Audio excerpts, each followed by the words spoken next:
It was past midnight, and I was coding on my laptop, fully in my flow. Hunger hit suddenly, so I decided to drive to the only 24/7 quick check in town. The highway was empty, just me and the quiet night. I got there, grabbed a sandwich, and paced the aisles while waiting. That's when I noticed him, a man sitting cross-legged on the floor, facing a fridge like it held secrets. The moment he turned his head toward me, I froze. His blank, lifeless stare made my blood run cold. I avoided eye contact and finally picked up my food, standing at the counter while glancing back anxiously. As I left, he suddenly ran across the parking lot and jumped into a pickup. My stomach twisted. Back on the highway, headlights appeared in my mirror. At first, I thought it was the police, but no, it was him. Panic took over. I accelerated, swerved, and he stayed right behind me, flashing lights and honking. When he rammed my car, instinct and terror kicked in. I dodged, slammed on the brakes, and watched him spin out into a field. Shaking, I sped home and called the police. I never understood why he targeted me, but that night taught me how thin the line is between normal and pure terror in the quietest places. I slowed down as I approached the quiet gas station on the side of the highway. The lot was dimly lit, the fluorescent bulbs flickering overhead, casting long, eerie shadows. A red hatchback sat awkwardly on the gravel shoulder, hazards blinking. Standing beside it was a woman, phone held high, clearly searching for a signal. Instinct told me to drive past, but something about her desperation made me hesitate. My hand rested casually near the Glock 43 under the steering column. A small comfort. I rolled down the window just slightly. She rushed over, explaining her car had broken down and she needed a ride. Her words were slurred, her movements jittery, almost frantic. Something felt off, but I unlocked the door anyway. As she climbed in, I asked about her car, but she kept deflecting, urging me to drive. Then I saw him, a man stepping out from behind her car, holding something long in his hands.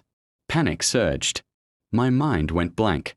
I floored the gas, the truck lurching forward, leaving the woman shouting behind me. She fumbled for something in her purse. I slammed the gun down on the steering wheel, making sure she froze. My instincts were screaming. This wasn't just a stranded motorist. I navigated the empty highway, heart racing, eyes scanning for danger. Every shadow seemed alive, every sound amplified. Less than 30 minutes later, I pulled into a small gas station in Artesia, parking under bright lights. I yanked the door open, shoving her out before anyone could see what happened. In the seat, I spotted a burner phone, battery and a pack of zip ties. Proof that whatever her plan was, it wasn't good. I tossed the items in the trash, climbed back into the truck, and drove off, my hands still trembling.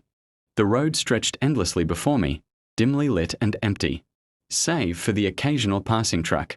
My heart was still pounding from the encounter at Artesia, but I forced myself to focus on driving. Every mile felt heavier, like the night itself was pressing in. I kept checking my mirrors, half expecting that van or some other threat to appear behind me again. The desert night was quiet except for the hum of my tires on the asphalt. I remembered the lessons from past long drives. Never stop in secluded areas after dark. Always keep your doors locked and trust your instincts. My Glock was close at hand, but I hoped I wouldn't need it again. About an hour in, I saw a faint glow ahead, another rest stop. Relief surged, but I stayed cautious. As I pulled in, I noticed a lone vehicle parked far from the building, lights off. My pulse quickened. I parked under a bright lamp near the diner and watched the vehicle. Nothing moved. I grabbed a quick coffee and waited, keeping my gaze on the mirrors. A few semi-truck drivers were inside, quietly chatting and sipping coffee. I lingered near them, knowing the presence of others would keep any trouble away. Eventually, the mysterious vehicle started moving again and left the lot, vanishing into the darkness. I exhaled, tension draining slowly. Even though the immediate threat was gone, I knew the night had left a permanent mark. Every shadow, every sound seemed sharper now. Driving in the empty night, I realized how fragile safety could be, and how quickly things could spiral into danger if you let your guard down. That night, I vowed, no more stops in empty rest areas. No more shortcuts through isolated highways. The night air was heavy as I sped down the empty highway. my pulse hammering in my chest. The Quick Check's fluorescent lights were long gone behind me, and only the hum of my tires on the asphalt kept me company. But I wasn't alone. From the corner of my eye, I saw headlights flashing in my rearview mirror. Too close, too fast. The pickup from the store was right behind me. Panic surged, but I forced myself to think. Every instinct screamed to escape, but I couldn't let myself crash. I swerved slightly, trying to shake him off, but the truck mirrored my every move. My hands gripped the wheel so tightly I could feel my knuckles turning white. He honked and flashed his lights again, an unspoken threat burning into my mind. The road twisted through a desolate stretch of farmland, the kind where even the wind feels alone. My foot slammed on the accelerator, the sedan roaring as if it understood my terror. He tried to ram me once, then again, and I barely avoided a collision by swerving into the shoulder. The fear was pure, raw, every heartbeat screaming survival. Finally, he misjudged a turn and the truck spun out into the empty fields, kicking up dirt and chaos. My chest heaved, hands trembling, but I kept driving. I didn't slow down until the safety of a well-lit gas station appeared ahead. Relief washed over me, but the terror lingered. Whoever that man was, I knew one thing. I had survived. But I wouldn't forget tonight.